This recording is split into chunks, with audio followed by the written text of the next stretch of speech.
पति कमाए आधा, बीवी कमाए ज्यादा।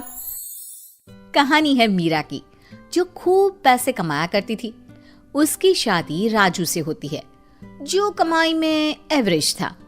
शादी लव मैरिज थी। शादी के बाद मीरा अपने मायके जाती है, जहां उसकी सहेलियां और भाभी के साथ माँ सभी उसका इंतजार करते हैं। माँ माँ माँ, तुम लोग तो सोच भी नहीं सकते कि मैं कितनी लकी हूँ। अरे सास से लेकर देवर, ननद और ये सब मुझे सर आंखों पर बिठा कर रखते हैं। मैं तो रानी बनकर रहती हूँ, रानी।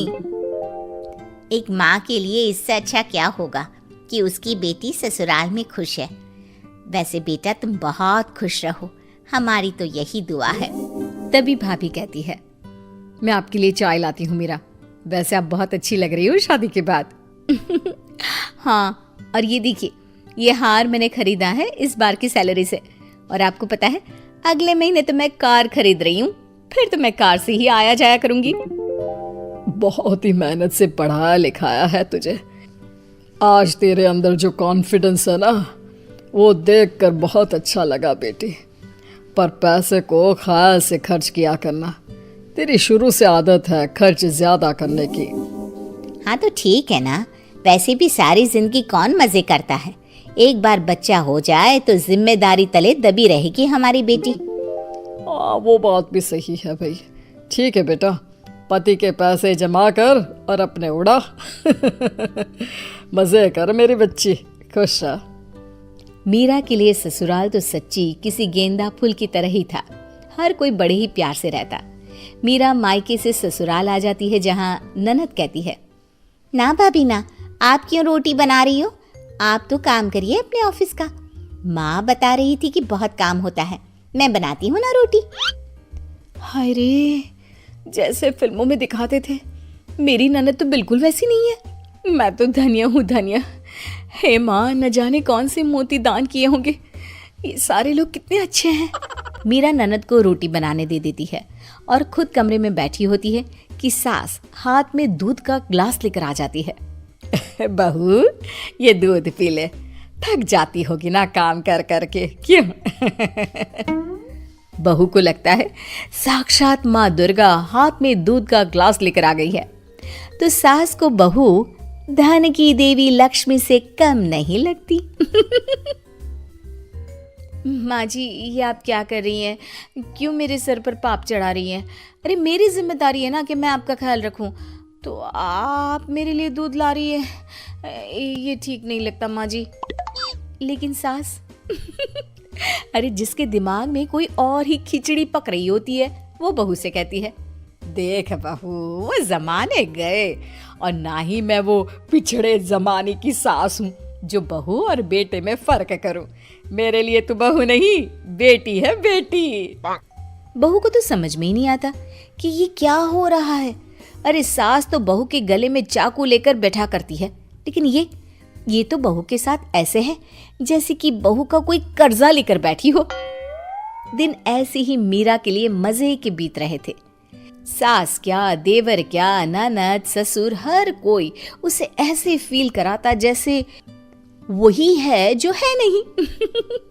फिर आता है वो दिन। मेरा यार, मैं बहुत परेशान हूँ। तुम प्लीज कुछ देर के लिए मुझे अकेला छोड़ दो। नहीं नहीं, ऐसा मत बोलिए। आपने मुझे इतना अच्छा परिवार दिया है और मैं आपको अकेला छोड़ दूं, ये तो मैं सोच भी नहीं सकती। पति समझ जाता है कि भाई निशाना सही लगा है। मीरा, मैं बहुत परेशान हूँ, कुछ देर अकेला छोड़ दो ना, ठीक हो जाऊंगा, प्लीज जाओ। लेकिन मीरा की भी जिद थी कि वो पति के साथ ही रहेगी। अरे जाओ ना यार, क्या है, क्यों परेशान कर रही हो बार बार साथ रहने की जिद करके। मीरा को भी गुस्सा आ जाता है। वैसे भी पूरा परिवार शादी के बाद से ही उसे इतना पैम्पर कर रहा था कि उसे तो अब तेज आवाज में बात सुनने की आदत ही नहीं रही थी। ठीक है, मैं परेशान नहीं करूंगी, जा रही हूं, रहो अकेले। ये क्या, पति की तो सारी गेम ही खराब हो रही थी। अरे रुको रुको, मतलब इतना फोर्स कर रही हो तो बता देता हूँ। वो क्या है ना, मेरी नौकरी का कोई भरोसा नहीं है, सोच रहा हूँ बिजनेस कर लूँ। दूसरे लोगों की तरह ससुराल से पैसे लेना अच्छा नहीं लगता, क्या करूं? मीरा जो पूरी इमोशनल होती है, अरे ससुराल से क्यों लेना, मैं हूं ना, करो ना बिजनेस जो भी करना चाहते हो। तभी ननद रोते हुए भाई के पास आती है। अरे बहन क्या हुआ? भाई, मुझे ना आरव से प्यार है, लेकिन उसे तो हाई फाई लड़कियां पसंद है। भाई मुझे पैसे चाहिए। मीरा के लिए ये सब कुछ नया था। अरे जिस लड़की के पिता ने या माता ने उसे कभी ये नहीं जाहिर होने दिया कि पैसे की क्या कीमत होती है, उसे पैसे के लिए रोते लोगों को देखकर अजीब ही लगता है। क्या है यार, पैसे के लिए क्या रोना, वो तो इतने हैं मेरे पास, ले लो। सच्ची भाभी? सच? तुम मुझे पैसा दोगी मेरे बिजनेस के लिए? अरे हाँ हाँ जरूर दूंगी, क्यों नहीं दूंगी, तुम सब मेरा इतना ख्याल जो रखते हो। तभी ननद भी बोल पड़ती है। और भाभी, मुझे भी पैसे देंगी आप? हाँ, तुम तो मेरे हाथ से बेलन छीन लेती थी रोटी बनाने के लिए, आज के जमाने में कौन करता है, मैं जरूर दूंगी तुम्हें पैसे। तभी वहां सास आ जाती है। अरे बहू, सोच रही हूँ कि ऊपर का पोर्शन बनवा लूं, पर पैसे नहीं है। कम से कम 2 पोर्शन का मकान होगा तो किराया आएगा, लेकिन क्या करूं, पैसे नहीं है। माँ जी कैसी बात कर रही हैं, मेरे पास सोने के गहने हैं ना, उसे लोन में रखकर मकान बनवा लेते हैं।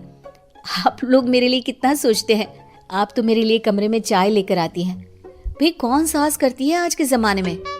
सभी पर मीरा अपने पैसे लुटा देती है और पूरी तरह से खाली हो जाती है। मेरा मजा आ गया, अब तक दोस्तों से काम मांगता था, आज वो मुझसे काम मांग रहे हैं।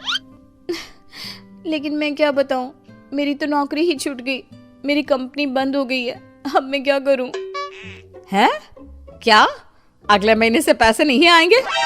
क्यों भाभी, अगले महीने तो मुझे गोवा के लिए पैसे चाहिए थे। अरे यार, घर कैसे चलेगा?